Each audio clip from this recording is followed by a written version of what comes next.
자, 우리 고영이가 그립 주행은 진짜 못하는데 드리프트는 잘해요. 네. 내 전문은 그립 주행이야 새끼야. 자, 이거 방탄유리야 새끼야.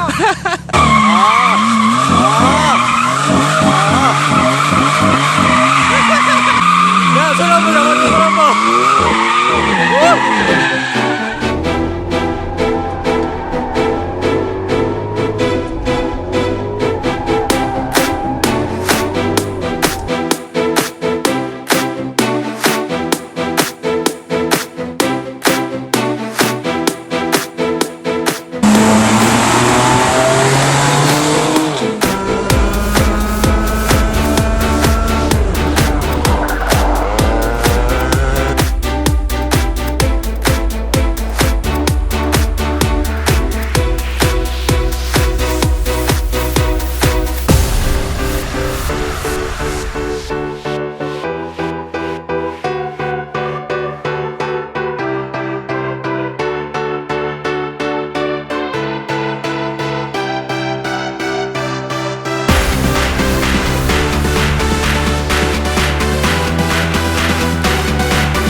얼마 전 친구들과 인제 스피디움에 다녀왔습니다.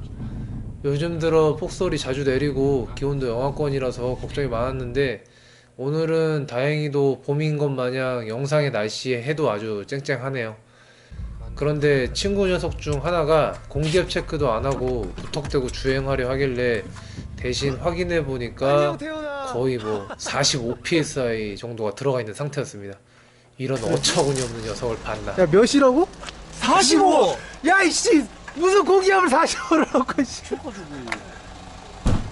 야, 친구에게 있는 힘껏 폭풍 잔소리를 쏟아냈는데 친구 녀석은 지금까지 이게 적절한 공기압이라 생각했다고 합니다. 트랙 주행하는 초보자한테 있어 여기까지 생각이 미치지 못할 것이라는 생각을 못한 제가 오히려 바보였네요. 처음이니까 모르는 게 당연한 건데 알려주지도 않고 알기를 바랬으니 어떻게 보면 제가 나쁜 놈이 맞습니다. 적정 공기압을 맞춰주고 왜 이렇게 해야 하는지 설명을 해주고 트랙 주행에 나서긴 했는데 곰곰이 생각해보니까 대체 얼마나 많은 사람들이 공기압의 중요성에 대해서 모르고 있을까 문득 궁금해지더군요. 그래서 검색을 해보니 꽤나 충격적인 수치를 확인하게 되었습니다. 브리치스톤의 아시아 태평양 시험조사 결과 56%의 운전자가 타이어 마모 상태를 확인하는 방법을 모른다고 하고요. 한국이나 싱가포르는 그보다 더한 69%고 타이어 공기압에 대한 내용은 더욱 심각한 82%가 자신의 차량 적정 공기압을 모른 채 주행하고 있다고 합니다.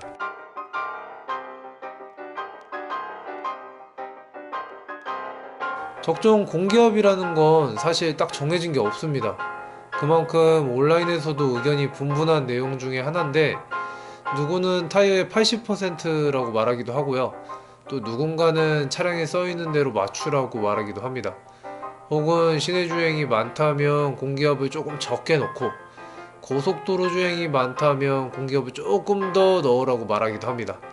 일반 도로 주행의 적절한 공기압은 얼마인지 혹시 알고 계십니까? 정해진 게 없다 보니 무엇이 맞고 무엇이 틀린지 정말 헷갈릴 수도 있는 부분인데 의외로 답은 심플합니다. 정답은 바로 적당히입니다. 적당히. 뭔 멍멍이 짖는 소린가 싶겠지만 이게 정답입니다. 문을 열어보면 이렇게 차 안에 적정 공기압이 표시가 되어 있고요. 혹은 타이어의 사이드월을 보면 각종 정보가 표시되어 있는데 최대 공기압이 이런 식으로 표시되어 있습니다. 일반 승용차 타이어 기준으로 40에서 50 psi가 최대 공기압인데 적정 공기압 기준은 한 35 psi 정도로 잡으시면 됩니다. 나는 뭐 조금 더 연비가 나왔으면 좋겠다, 혹은 뭐 단단한 승차감이 문제가 되지 않는다 싶으신 분들은 40 psi에 가깝게 넣으시면 되고요. 혹은 조금 더 부드러운 승차감을 원한다거나 많은 트랙션을 원한다 하면 30 psi에 가깝게 넣으시면 됩니다.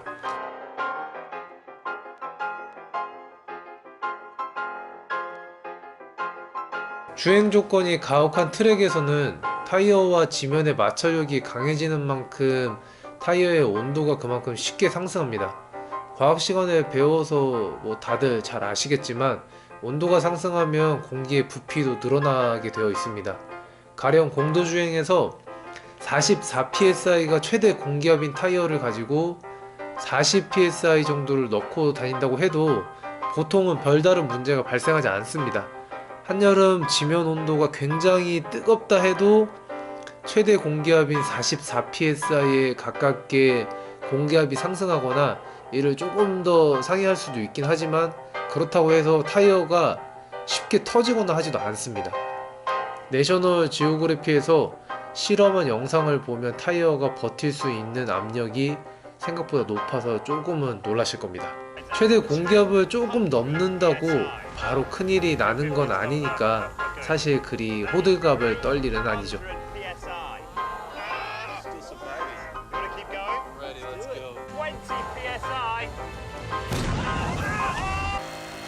하지만 반대로 적정 공기압보다 적으면 많이 위험할 수 있습니다.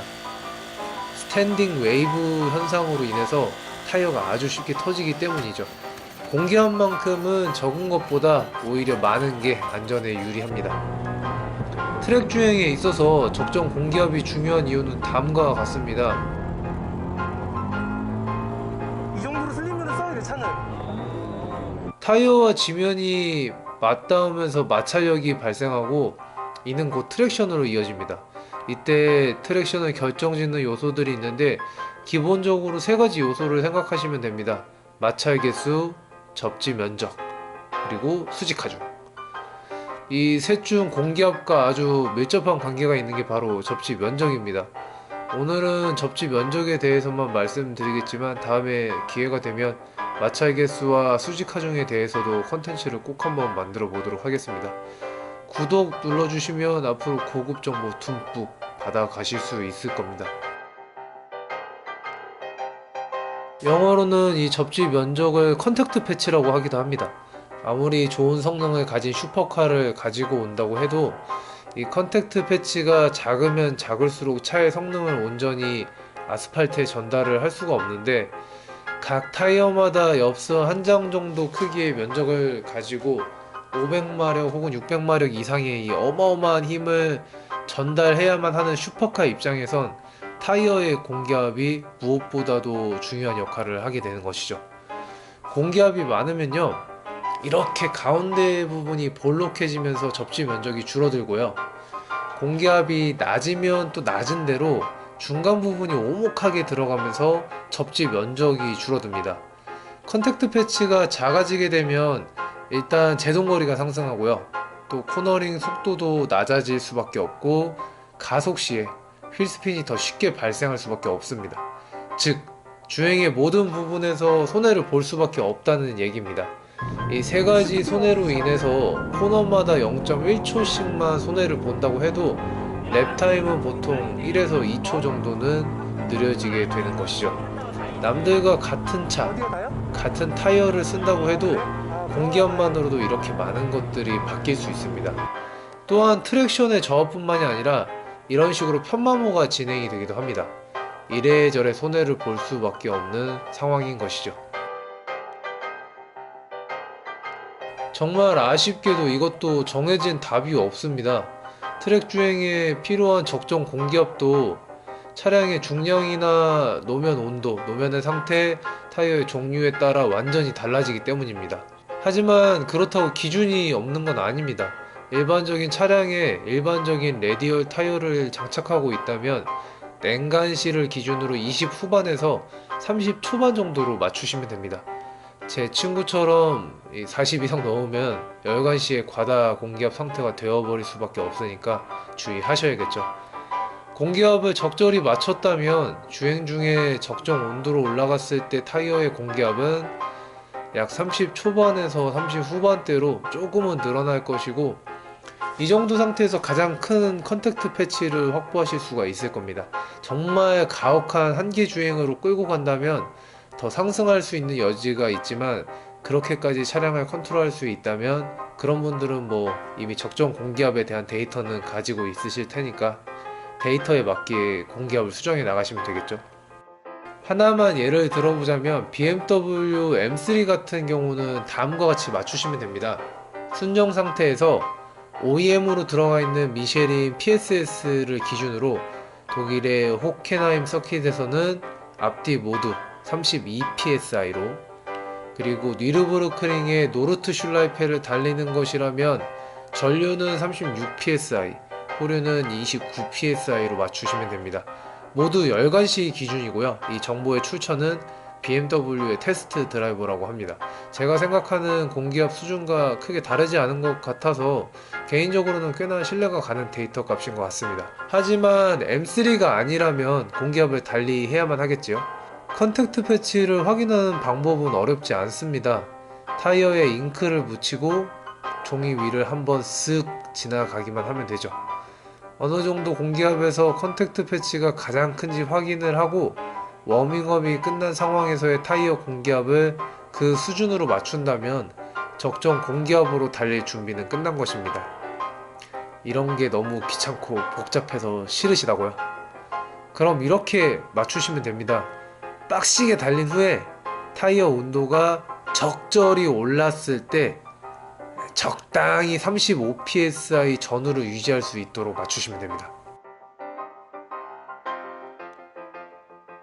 온도에 따른 공기압 상승에 관련된 데이터를 찾기 어려워서 제가 직접 측정해 보았습니다. 보통 공기압이 5 psi 정도 상승하려면 타이어 내부의 공기 온도가 25도 정도 올라가야 됩니다. 영하 1, 2도 정도 되는 날씨에서 냉간시 타이어 온도가 1도 내외일 때 공기압이 30 psi 정도였는데 어느 정도 워밍업이 끝나고 약 25도 정도 상승하니까 35 psi로 딱 5 psi가 늘어났습니다. 여기서 다시 25도 정도 상승하면 40 psi가 되는데, 이 정도 되면 웬만한 페이스의 주행으로는 타이어 온도를 더 올리기가 여간 쉽지 않을 겁니다.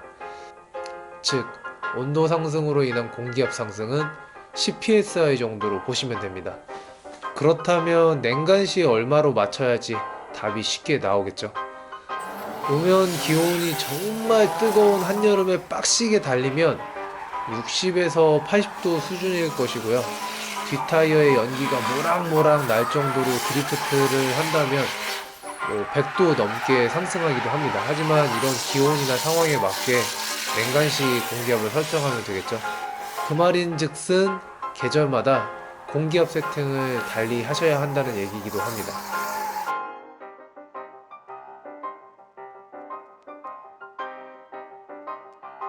가까운 카센터를 가는 것도 방법이 될 수 있습니다. 공기압 정도는 무료로 채워 넣을 수가 있죠.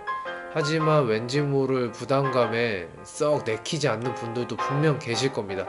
그런 분들은 눈치 보지 않고 공기압을 채워 넣을 수 있는 곳을 찾기도 합니다. 셀프 세차장이나 주유소에 가끔 공기압 주입기가 놓여 있는 곳들이 있기도 합니다.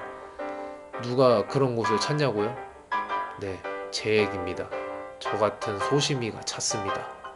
뭔가 딸랑 공기압만 체크하러 매번 들리기가 좀 민망해야 말이죠. 하지만 이제는 공기압 주입기를 찾아 헤매지 않아도 됩니다. 트렁크를 한번 지금 당장 열어보십시오.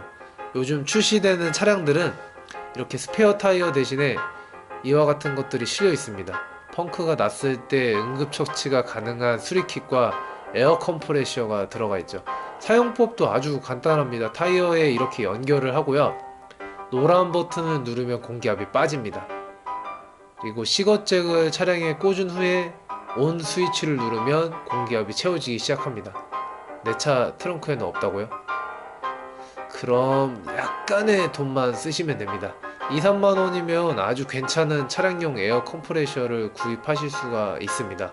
차량 정비 항목 중에 정말 중요한 것이 타이어인데 이를 간과하시는 분들이 너무나도 많은 것 같습니다. 오히려 엔진 오일은 때를 딱딱 맞춰 교환하시는 분들도 타이어 마모도 체크나 공기압 확인은 제대로 하지 않는 경우도 많더군요. 누가 그러냐고요? 우리 아버지 얘기입니다. 지금 타고 다니는 자신의 차량의 공기압이 몇인지 알고 계십니까? 가족이 타고 다니는 차량의 타이어 공기압들은 확인하셨나요? 공기의 무게만큼이나 가볍게 여겨지는 공기압 확인이지만 공기압 부족으로 인한 사고의 무게는 분명 가볍지만은 않을 겁니다. 끝까지 시청해 주셔서 감사합니다. 이고잉이었습니다.